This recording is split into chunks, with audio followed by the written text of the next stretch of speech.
Well, in just over a week, we'll know whether or not we have made it to the playoffs for next summer's World Cup in Russia. On Friday, the Republic of Ireland play Moldova, as you know, at the Aviva. Then on Monday, we're away to Wales. The squad gathered in Dublin today. The manager held his first press conference, and Tony was there, and Tony joins us now. Tony, tell us what Martin O'Neill had to say today.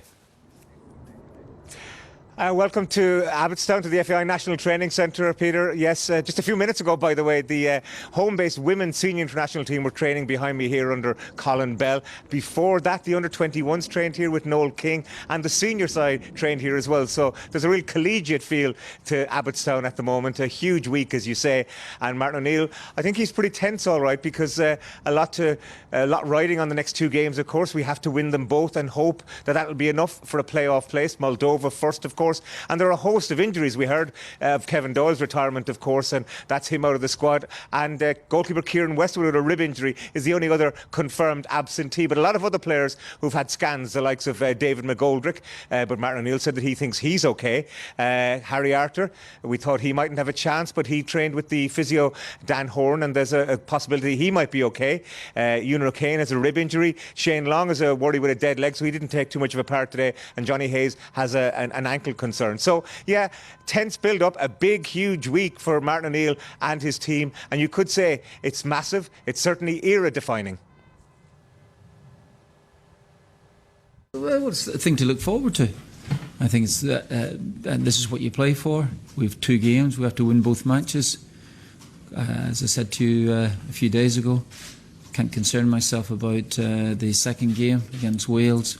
We have to put all our energy into the first match on Friday night to try and win that game so that the second match will mean something. Yeah, Tony, the hope is, of course, that we get the 3 points against Moldova, which is what you'd expect to happen. And then, of course, it'll all hinge on that Wales game. But from a squad point of view, of course, everybody involved in League of Ireland football would be delighted to see that Seanie Maguire has made the cut, as it were, even though there wasn't a massive reduction in the squad numbers. But it's good to see him in there. Any chances of him getting a run against Moldova, considering the opposition? Well, the 3 uncapped players still in the squad are all strikers, and that's encouraging of itself. We mentioned Kevin Doyle is out, of course. We mentioned that Shane Long has a dead leg, and John Walters out of both these games.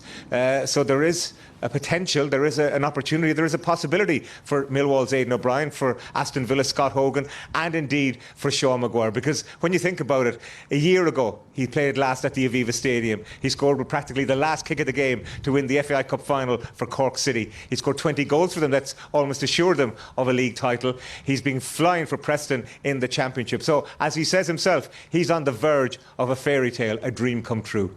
Yeah, it certainly is.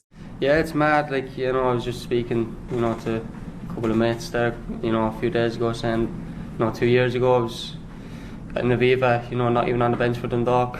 You know, a year later I was scoring a winner there, and you know, and a year on now, you know, to this day, you know, potential, obviously, you know, dream come true, you know, to represent my country from, you know, a young age. You know, I've been dreaming ever since, you know, since I've been around 4 or 5 years of age. So it's, you know, I'm really looking forward to it.